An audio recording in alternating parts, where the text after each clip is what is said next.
శ్రీమతే నమః. మన శాస్త్రం మన జీవితాన్ని ఎలా మలుచుకోవాలో చెప్పేసింది.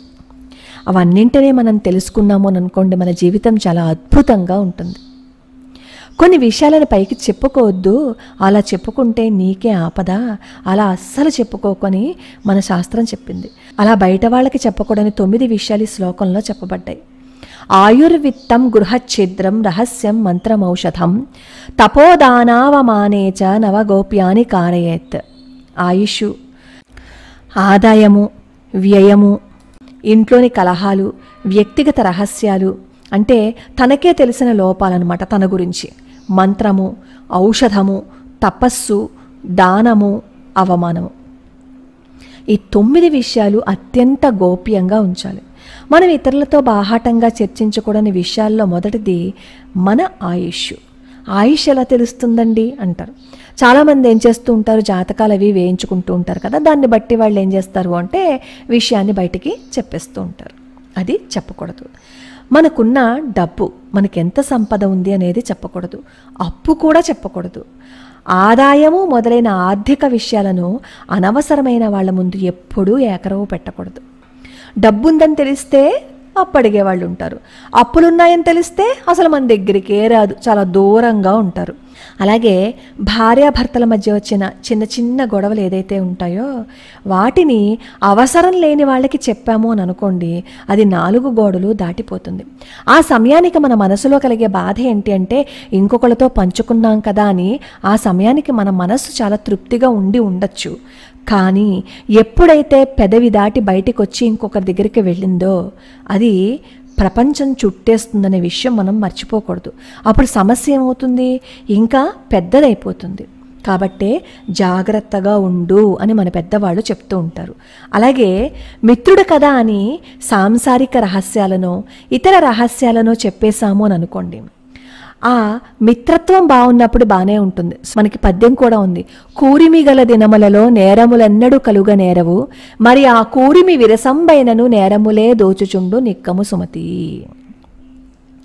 స్నేహం చెడిపోతే మనం ఒక రహస్యం చెప్పాము అని అనుకోండి, ఆ మిత్రుడు ఆ రహస్యాన్ని ఎక్కడ బయట పెడతాడా అని మనం బాధపడుతూ ఉంటాం. అంతే కదా, స్నేహంగా ఉన్నంతసేపు మనతో చాలా బాగానే ఉంటారు. ఒక్కసారి గనక స్నేహం చెడిపోయింది అని అనుకోండి, మన విషయాలన్నీ బయట పెడుతూ మనల్ని బాధ పెట్టడానికి ప్రయత్నిస్తూ ఉంటారు. అప్పుడు మనం బాధపడిపోతూ బెంగ పడిపోతూ ఎప్పుడూ కూర్చోకూడదు. ఎందుకంటే మన అమాయకత్వాన్ని అలుసుగా తీసుకుని అది వాళ్ళు బయట పెట్టారు అని అనుకోండి, అది వాళ్ళకే నష్టం. ఎందుకంటే మనం ఒక దెబ్బ కొట్టాము కదా అని అనుకుంటారు, కానీ 100 దెబ్బలు మన మీద భగవంతుడు కొడతాడు అనే స్పృహ అప్పుడు వాళ్ళకు ఉండదు. అందుకే మన పెద్దవాళ్ళు ఏం చెప్తున్నారు అంటే అడుసు తొక్క నేల కాళ్ళు కడగనేల అని జాగ్రత్తగా ఉండండి అని చెప్తుందనమాట.